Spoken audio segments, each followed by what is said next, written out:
what you need from this. So keep it from your friends. Show me how you wanna feel. Take it with control. I might show you things you didn't know. You rise from miles above the world. Born into love, let it burn all night. We won't even stop for the morning light.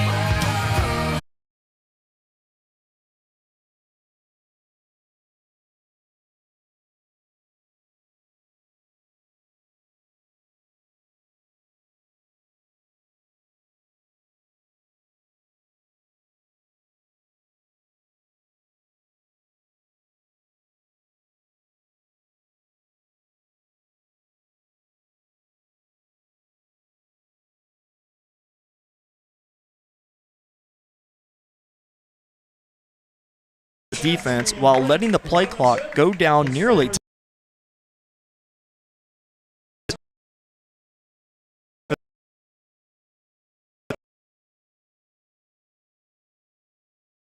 That's what you want to do, and that's the point of that kind of effective hurry-up offense. But it all starts, and they did a good job of this, Grapevine. It all starts with getting the formation in from the coach. So you line up in a specific formation that's called, and then you're set, and then you look back and get the play call in. So that's a good job on everyone's part there, and a good job by the two quarterbacks managing the offense. Well, I'm sure it gives the quarterback a little bit of confidence, too, knowing that, hey, we got to play in mind, and then I'm going to go look back to the coaching staff and see if we want to keep to that play or change it to something different. Yeah, no, and absolutely. It adds a little bit of flexibility in an already dynamic offense. Every play, 10 different things could happen. They run that kind of RPO offense, so every formation can be turned into a run, pass, or kind of mislead the defense a bit. Well, moving over to tonight's game, Grapevine, they're going to have their hands full tonight with a powerful Eagles offense that can hit you vertically, including their star wide receiver, Julian Caldwell, who has 800 yards receiving, which actually ranks second in the Metroplex in yards receiving, while their tight end, Braden Bach, who is 6'5", 235 pounds. Yes, that is correct. It does seem like the Mustangs are going to have to get something going in their secondary, which lately has been a bright spot for them. Yeah, a lot of weapons, a lot of, athletic players on this Eagles offense. But you talk about the secondary. We've seen them, the Grapevine secondary play their best when they're physical at the point of attack with these receivers. So tonight's going to be a pretty big task at hand, but they're ready for it. Be physical, match that physicality with the big tight end and the big receivers.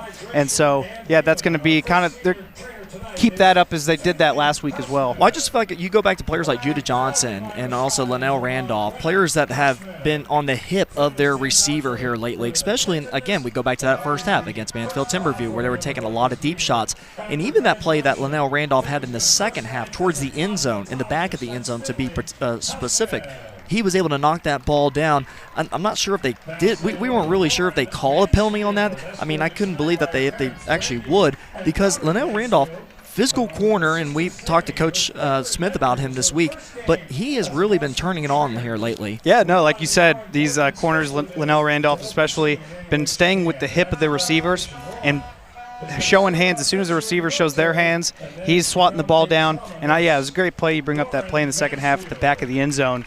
Not sure exactly what they called there, but it's good defense, and they're gonna need to rely on that tonight. Oh, I know Linnell used it as one of his highlight reels on Twitter this week, so he knew it was a good play. Yeah. And then moving over to Argyle, who they are known for a massive offensive line that they've had throughout all these years, and this unit is no exception. They average 6'3", 305 pounds on that offensive line. Now, Drew, what will the Mustangs need to do to find success against such a talented offensive line in the Eagles? So, the offensive line for Argyle is going to look to set the tone early, and Grapevine's going to have to answer right back. And the way they do that is match the intensity and match the physicality, and also with effort. So if you just play with effort, fly around to the football, and don't give up on plays, you may catch a break, you may get a football that squirts loose. So, just keep the effort intensity at 100%. Well, I feel like the quickness of that defensive line is going to have to become key tonight, because going up against bigger, pretty much men at this point, I mean, we were looking down at some of these players that are coming out through senior night here down in Argyle, And the quickness of this defensive line and linebacker crew will probably be very important. Oh, yeah. No, it's going to be important. They're athletic on that front.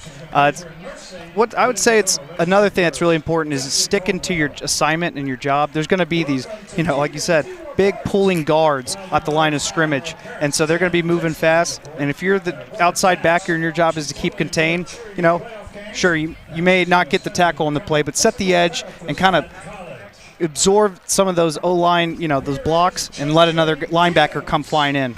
Well, we'll take a break here, and when we come back, we'll get you ready with more keys to the game and starting lineups as we lead up to kickoff here between Grapevine and Argyle. You are watching Mustang Friday Night on Tradio. Next year at Stanford.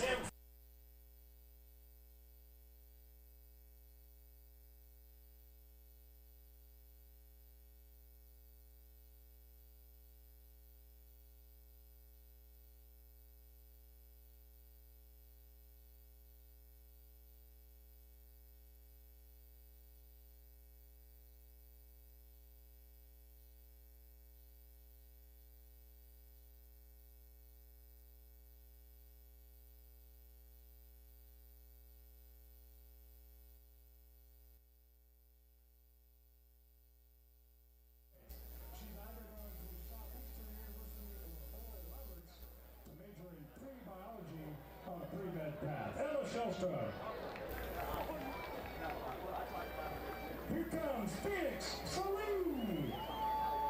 Escorted tonight by her parents, Stephanie and Jeff Salee. Phoenix tells us she had great memories of the time she spent with her friends at the games and pep rallies, and she's going to go to the University of Mississippi to start the pre-med track. Get ready for that. Phoenix Salee.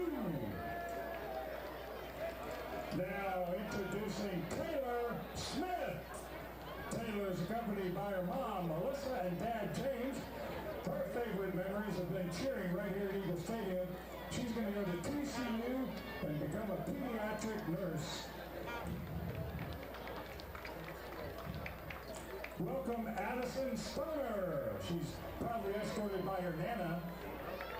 And her butt Brian and Danny Stoner. She'll never forget when they won NCAA. She's going to the University of Oklahoma to study criminology. And we welcome you back to the pregame show, Mustang Friday Night on Tradio with Drew Doherty, Mason Doherty. Let's talk about some keys to the game here. So we kind of highlighted a little bit of that on the previous segment, but let's talk about controlling the pace of the game and the ball possession that Grapevine will need to do in order to be successful tonight against Argyle. Yeah, I think it starts with the offense, I think, and it's going to have to keep their defense, keep the Grapevine defense off the field, get some long drives, and turn it into some points. Because on the other end, Argyle offense, they have enough talent on their offense where Grapevine's going to give up some points. But you want to limit the damage. And then on the offensive side of things, if you're Grapevine, make every drive count, have lengthy 10-plus drives, and end with points, and that gets your defense a breather, and obviously, and also keeps Argyle's offense off the field. Yeah, this is an Argyle offense that's averaging 40 points a game. Now, I go back again to last week where we talked about the philosophy that Grapevine had offensively, lining up quickly and then looking at the defense. When we talked to Coach Smith this week, he made that call on Wednesday to himself to think that was going to be the philosophy that they were going to have on Friday, and it wasn't until 10 minutes until kickoff is when he told his squad, hey, this is what we're going to do with our offense. We are going to line up, act like we're going to go in a hurry-up offense, which Grapevine has had success with here this season when they get into a rhythm. But telling his crew we're going to hold back and analyze that defense, would that be something that we might be seeing here tonight, Drew? Yeah, definitely. That kind of goes back to staying on the field if you're the offense, have long drives. So if you're, wasting until the whole play clock goes down, you have the opportunity to control the pace, whether you want to slow it down or speed it up in a no-huddle offense. But every offensive play caller has their script going into the game. Their 10, 15-plus plays that they're gonna run, and they've been practicing it all week to execute. So when you have that kind of game plan laid out, it's more important to just get the formation lined up, have everybody lined up correctly, no false starts, no pre-snap penalties, stuff like that. And all that's left is to execute the play. Well, we know that Grapevine can definitely offensively give some different looks to the defense to keep them on their toes at times as well, as we've seen throughout this year. Now, the second part of it is winning the field position battle and forcing Argyle into long offensive drives. Jalen Holmes, who had the night of his life punting-wise last week, had 3 punts nailed inside the 20, which if you go back to it, that probably led to one of the touchdowns that Grapevine had, because you remember it pinned Mansfield Timberview at the 5-yard line. They go ahead and punt, and it was a pretty poor punt that ended up at about the 20, 25-yard line for Grapevine off the return by Luke Stewart. They end up scoring in that case.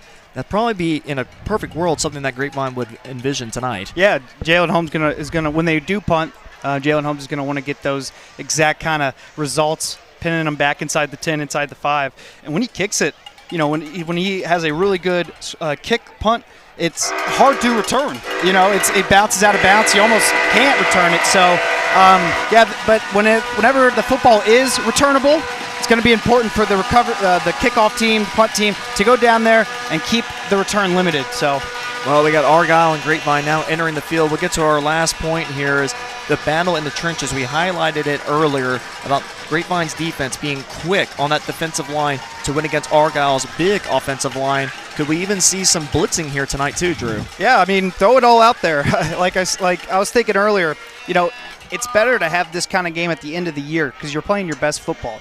Most teams are playing their best football at the end of the year. So the way the battle of the trenches is going to want to go for Grapevine is you got to match the physicality and then just relentless effort. Empty the gas tank out there and stick to your assignment and to your lane, and whether that means taking on a block or keeping the contain. Well, we'll go ahead and give you the starting lineups for tonight, Grapevine, as it looks like we're going to have the coin toss here momentarily. That defense for Grapevine starts like this.